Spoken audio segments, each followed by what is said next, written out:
Episode 2, Where to Start with Inner Child Healing Work. Somewhere inside you, there's a younger version of yourself still holding on to the moments you didn't understand, the love you didn't receive, and the words you wish you had said. That child has been waiting for you to come back, and today, we're going to talk about how to take the very first steps towards them. Welcome to the Awakened Soul podcast. My name is Sarah, and I'm so grateful that you are here. Today, we're going to dive into where to start with inner child healing work, because reconnecting with this part of yourself can be one of the most powerful, life-changing steps you'll ever take. We are going to unpack what inner child healing actually is, why it matters so much for your emotional well-being, and how to take the first steps if this is brand new for you. We'll talk about how to recognize the signs that your inner child is calling out for healing, common fears and obstacles that come up at the start of this journey. 3 simple, gentle practices you can begin today to start reconnecting with your inner child. By the end of this episode, you'll have clarity on where to start and the tools to begin walking towards a version of yourself that feels more whole, peaceful, and free. Your inner child isn't just a metaphor, it's a part of you that holds memories, emotions, and beliefs formed in your early years. This part of you remembers the moments of joy, wonder, and playfulness, but it also remembers the pain, confusion, and unmet needs you may have not experienced. Inner child healing is about creating a bridge between your present self and that younger self so you can finally give them what they need back then: love, safety, understanding, and validation. When we ignore our inner child, their unhealed wounds can quietly shape our adult life, affecting our relationships, self-esteem, and even how we respond to challenges. You might notice patterns like people-pleasing, fear of abandonment, or constant self-criticism, and not realizing that these behaviors are rooted in early experiences. By doing this work, you're not just healing the past, you're freeing your present and creating a healthy, more authentic future. Someone I used to know would do the exact same thing every day and did not deviate from the repetitive routine. This brought them comfort and quieted their mind. All he used to think was how chaotic and regimented their childhood must have been to find safety in this life as an adult. You see, we are meant to change, evolve, and grow every day. When you get stuck in a repetitive pattern to feel safe, are you even living? I remember realizing that so many of my adult triggers weren't actually about the present moment. They were echoes from my childhood. Once I started acknowledging my inner child's needs instead of pushing them away, things began to shift. I felt less reactive, more compassionate towards myself, and more grounded in my own worth. When I was younger, I always loved to create art. I would draw, sketch, and paint. It was also a way to numb the pain I was feeling. I remember doing pointillism for hours and getting lost in something so mundane like placing a dot on a page. By the end, I would create these amazing pieces of art. I would then bring my art to family and friends, and they would dismiss me. I was so proud of taking something as simple as a black dot and creating a beautiful, complex piece of art. I didn't understand how someone could not acknowledge the time, energy, and effort that went into creating this. I was hurt, but just kept sharing my art with people around me. When I found someone who was amazed by my work, I remember saying to myself, I'm only going to share myself with those people who truly see and appreciate me. Okay, so let's break this example down. This experience is a childhood wound of emotional neglect and lack of validation, specifically tied to being unseen, unacknowledged, or unappreciated for my authentic self-expression. Here is the breakdown of this type of wound and its impact. I poured time, effort, and heart into something deeply personal, my art. And when people closest to me dismissed it, it sent the message that my talents, passions, and self-expression weren't important or worth celebrating. This is a recognition wound where the child learns my worth isn't acknowledged unless others see it, and some people just won't. Here's a breakdown of my emotions. I feel dismissed, feeling overlooked or invisible, especially in moments of pride. I am invalidated. The absence of acknowledgement made the joy of creating feel unsafe to fully share. Conditional sharing. Deciding to only reveal my true self to those who deserve it. Self-protection, creating an inner filter around vulnerability to avoid hurt. Here are some childhood benefits that likely formed. Not everyone will see my value. It's safer to withhold my creations unless I know I'll be appreciated. I have to find people who get me before I can fully express myself. My worth is connected to how others respond to me. Here's how the wound can show up in adulthood. I have creative hesitancy, holding back ideas, talents, or personal truths unless certain of a positive reception. Selective vulnerability, where I only open up to safe people, but sometimes missing opportunities for connection. I am overvaluing external validation and only feel more secure in my worth when others affirm me. Hyperattunement is when I read other people's reactions closely before deciding whether to share myself fully. Here are some key points when focusing on healing. Create self-validation practices where learning to deeply value my own creations regardless of the external feedback. Safe self-expression by creating art or expressing myself with needing an audience. Inner reparenting is when I give my inner child the praise and celebration they need at the time. Expanding trust by slowly practicing openness when the outcome of others' reactions is unknown. When you start inner child work, there's often fear that you'll uncover memories or emotions that feel too big or overwhelming. This is normal. Your mind has been protecting you from pain for a long time. Remember, healing doesn't require you to relive every detail of the past. You can approach this work gently at your own pace and in ways that feel safe. Remember, you're not going to get stuck in old pain. You're going back to rescue the part of you who's been waiting for love. Many people think, my childhood wasn't that bad, or other people had it worse, so why should I be hurt? But trauma isn't about comparison. It's about how your younger self experienced a moment. If a part of you still feels unsafe, unseen, or unloved, that's reason enough to do the work. Just remember, your feelings are valid, no matter how they compare to someone else's story. What you experience is valid. Feel your feelings and never minimize your own pain. Some people delay starting because they think they need a perfect journal, meditation, or therapist before they can begin. The truth is, there is no one right way to do inner child healing. Just the next small step you're ready for. Progress comes from connection, not perfection. It's easy to turn healing into another task that you have to succeed at. But inner child work is less about fixing and more about listening. The goal isn't to become a flawless version of yourself. It's to create a safe inner space where all parts of you are welcome, not broken. You're becoming whole. Now that you know the main barriers and how to gently move past them, we can shift in the heart of today's episode. Most approachable steps you can take to begin connecting with your inner child today. Grab a piece of paper or a notebook and pen, and let's get started. For step 1, I want you to tune into your inner child's voice. Let's start by simply noticing when a younger part of you is speaking. This might sound like self-criticism, a sudden fear, or even an unexpected burst of joy. When you feel it, pause it and ask yourself, how does this part of me feel right now? Then, listen without judgment. While you are journaling, write down what part of you is feeling, needing, or wanting. Even a few minutes of intentional listening each day begins to rebuild trust between you and your inner child. On to step 2, where we're creating small acts of nurturing. Think about what comforted you as a child. Was it drawing, reading, nature walks, warm blankets? Choose one and incorporate it into your daily or weekly routine. These nurturing acts send a powerful message.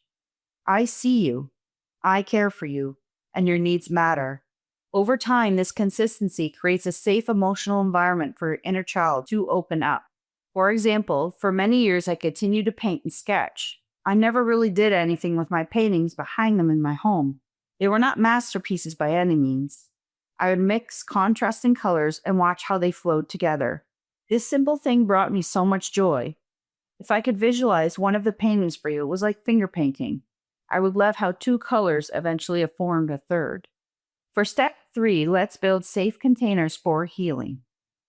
You don't have to do this work alone.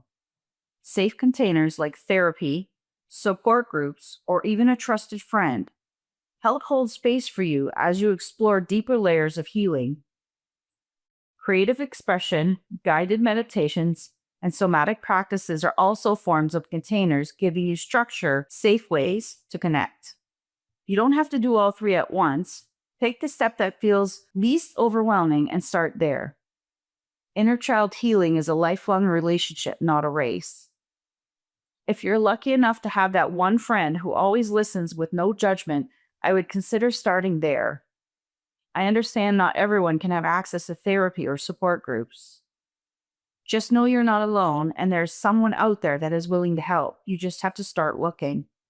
Now that you have these 3 starting points, I want to share a real life example of what it can look like when someone begins the journey and how even the smallest steps can spark transformation. I once worked with someone, we'll call her Renee, who had come into inner child work feeling completely lost. She didn't know where to start, and she was worried she was doing it wrong. So instead of trying to heal everything at once, she began with one simple practice. Every morning, she placed her hand on her heart, closed her eyes, and said, "I'm here for you. I'm listening." At first, she felt nothing, but over time, she began noticing subtle shifts, less self-criticism, a softer inner voice, and more patience with herself when she makes mistakes. She started journaling about her inner child needs, and soon, memories she had buried began to surface, not to re-traumatize her, but to be met with compassion she had never received back then. Renee's story reminds us that healing doesn't have to be dramatic to be powerful. Sometimes, it's the consistent, gentle gestures that speak the loudest to the parts of us that have been neglected. Your inner child doesn't need you to be perfect. They just need to know that you're showing up consistently and with love. Here are some practical guidance from this example. Start small. One loving ritual is enough to open the door. Be consistent. The inner child builds trust over time. Stay curious. Instead of forcing answers, allow them to emerge naturally. The inner child as a compass. Your inner child isn't just a piece of your history. It's a living, breathing part of you that still influences your present and shapes your future. This younger version of you holds an unfiltered connection to joy in its purest form. The kind of joy you feel when you played without self-consciousness, when you dreamed without limitation, and when you loved without fear. They remember the passions and curiosities you had before the world layered on expectations, rules, and labels. When you reconnect with your inner child, you're not only tending to the wounds they carry, you're also rediscovering the truths you've always known deep down. Truths about what truly matters to you, what environments help you thrive, and what kind of love and connection your soul craves. This relationship with your inner child can become a compass for your life. They will nudge you away from choices that betray your values and gently pull you towards paths that feel authentic, nourishing, and free. Following this inner guidance often requires courage. It may lead you to make changes in relationships, work, or lifestyle, but it also leads you back to yourself. And when you're living in alignment with that truth, there's a piece of vitality that no external validation can give. The role of play in healing. One of the simplest and most overlooked ways to begin inner child healing is through play. Play is the language of your inner child. It is how they express creativity, curiosity, and pure joy without fear of judgment. But as we grow up, life begins to revolve around responsibility, deadlines, and productivity. Many of us are taught, directly or indirectly, that play is frivolous or waste of time, so we slowly let it fade from our lives. Without realizing it, we starve a part of ourselves that thrived on lightness and fun. Reintroducing play, even in the smallest of ways, sends a powerful message to your inner child. Your joy matters to me. It tells them that they're allowed to come out from hiding, to feel safe in the present moment, and trust that life is not only about surviving, it's also about enjoying. Play can look different for everyone. It might be coloring in a sketchbook with no goal, except to see the colors blend. It might be dancing barefoot in your living room to your favorite song, building a pillow fort, splashing in the water at the beach, or trying something silly just because it makes you laugh. What matters isn't how you play, it's that you're giving yourself permission to do it without needing to be productive or perfect. When you reintroduce play, you're not just engaging in a fun activity, you're rewriting the story of your inner child holds about joy. You're teaching them that joy is safe now, that they no longer have to earn it, and that it belongs to them simply because they exist. Reparenting in the present moment.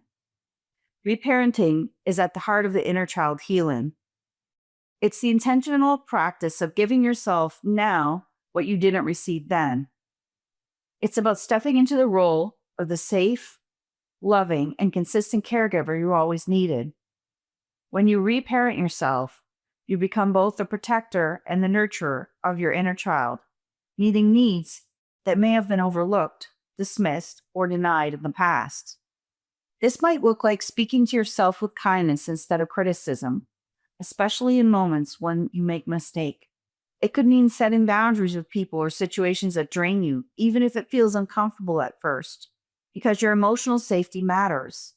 It might be as simple as allowing yourself rest when you're tired, nourishing your body with food that truly sustains you, or seeking out environments where you feel seen and valued. Every time you make a choice that honors your needs, you're telling your inner child, I see you, I hear you, I will take care of you now. These small, consistent actions begin to replace old stories of neglect or abandonment with new stories of safety, love, and reliability. The beauty of reparenting is that it doesn't erase your past, it changes your present and shapes your future. You create safety in real time, even if you didn't feel it growing up. And as your inner child begins to trust that you'll show up for them, you'll notice less inner conflict, more emotional stability, and a deeper sense of peace in your daily life. Listening beyond words. Your inner child doesn't always speak through thoughts, memories, or even images. They often communicate through feelings and sensations in your body. The mind may try to push these sensations aside, but the body remembers.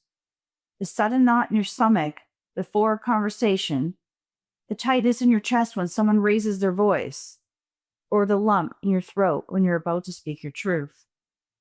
These are all ways your inner child might be saying, I don't feel safe right now. When we move through life too quickly, these signals often go unnoticed and are dismissed as overreacting. But if we slow down and pay attention, they become valuable messages. Instead of asking, why am I feeling this with frustration, we can gently ask, what part of me needs attention right now? This small shift turns self-criticism into self-compassion. Responding to these cues can be simple, yet deeply impactful. You might place your hand over an area where you feel tension, close your eyes, and take a slow, deep breath. You might quietly whisper to yourself, you are safe now, I am here for you. Or you might pause or remove yourself from the environment that feels overwhelming and give your nervous system a chance to settle. Over time, listening beyond words builds trust between you and your inner child. They learn that when you send a signal, you'll respond, not with judgment or dismissal, but with presence and care. This practice becomes a powerful bridge between your emotional world and your physical body, helping you heal in ways that words alone could never reach. Why going slow is going deep. In a world that celebrates speed and quick fixes, inner child healing asks something radically different of us. It invites us to slow down. This is not work you can rush. It's not a box to check off or a goal to hit by a deadline. Instead, it's about building a relationship with a part of yourself that has been waiting patiently, sometimes for decades, for you to come back. Imagine meeting a child for the first time who has been alone for years. They wouldn't instantly trust you just because you showed up. They would need to see over and over again that you are safe, consistent, and patient. Your inner child is no different. If you move too fast, ask too much too soon, or expect instant transformation, it can feel overwhelming or even unsafe for them, just like it would for a real child. Going slow is not a sign of weakness or lack of progress. It's actually the foundation of deep, lasting healing. Each small step you take, Each gentle conversation, each safe interaction creates stability. And stability is what allows the deeper layers of your inner world to open. When you go slow, you give yourself time to process emotions fully instead of bypassing them. You allow the trust to grow naturally, and you learn to savor the small moments of joy, insight, and connection along the way, because those are just as healing as the big breakthroughs. Inner child work isn't about how quickly you get to the destination. It's about creating a journey where you and your inner child actually feel safe to arrive. The ripple effect of inner child work. When you begin to heal your inner child, the transformation doesn't stop with you. It ripples outward into every corner of your life. You may start to notice subtle shifts in your relationship. Conflicts that once felt explosive or draining begin to feel easier to navigate because you're no longer reacting from a place of unhealed pain. You pause before responding and speak with more clarity and hold boundaries without guilt. This happens because you're no longer allowing old wounds to dictate your behavior or your emotional state. Instead, you're showing up from a grounded, present, and compassionate place. And when you constantly treat yourself with patience and care, it changes how you treat others. You may find you have more empathy for your loved ones, more patience with your children, and more grace for strangers who are struggling. The energy you bring into your room becomes calmer and more centered, which can influence how others feel and respond. This is why inner child healing can impact not only individuals, but families, friendships, workplaces, and even entire communities. One person's self-healing can inspire others to begin their own, creating a chain reaction of emotional freedom and a healthier connection. In this way, the work you do for your inner child becomes a quiet act of service to the world. Every moment of compassion you extend to yourself becomes a seed of compassion planted into the collective, helping you to create a culture where empathy, respect, and emotional safety are the norm, not the expectation. Today we explored what inner child healing really means. It's about reconnecting with part of you that holds both your earliest joy and your earliest pain. We talked about why this work matters, how to recognize the common barriers that show up, and how to move past them with compassion. We also covered 3 simple ways to begin this journey. Tune into your inner child's voice through mindful listening and journaling. Create small acts of nurturing to show your younger self they're loved and valued. Build safe containers through therapy, community, or creative practices that help hold and protect your healing progress. Remember, this isn't about fixing yourself. You're not broken. You're becoming whole. Each gentle step you take towards your inner child is a step towards freedom, authenticity, and peace.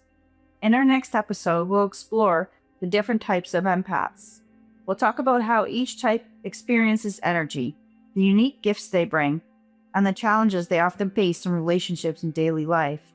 You'll also learn practical ways to protect your energy and harness your empathic abilities as a source of strength. You won't want to miss this one. It could completely change how you understand yourself or someone you love. My hope for this business is that it helps you open up your perspective at any given situation. You become more aware, compassionate, and filled with gratitude for the experiences no matter what emotion you attach to it. You are here for a reason, you are amazing, and you're exactly where you're supposed to be. Let's go on this journey together. If there's a specific topic you'd like to discuss, you can go to the website awakensoul.co and fill out the contact form. Make sure you put the subject line podcast topic. If today's episode spoke to you, please share it with someone who needs a reminder that their story matters. And if you haven't already, hit follow so you never miss an episode of the Awakened Soul Co. podcast. If you made it this far, I see you, and I'm grateful that you are here. You matter, and I love you. Until next week, remember this: inner child healing is one of the most tender and transformative journeys you can take. And I'm honored to walk alongside you in this space. If all you do this week is take one moment to listen to your inner child, that's a powerful beginning.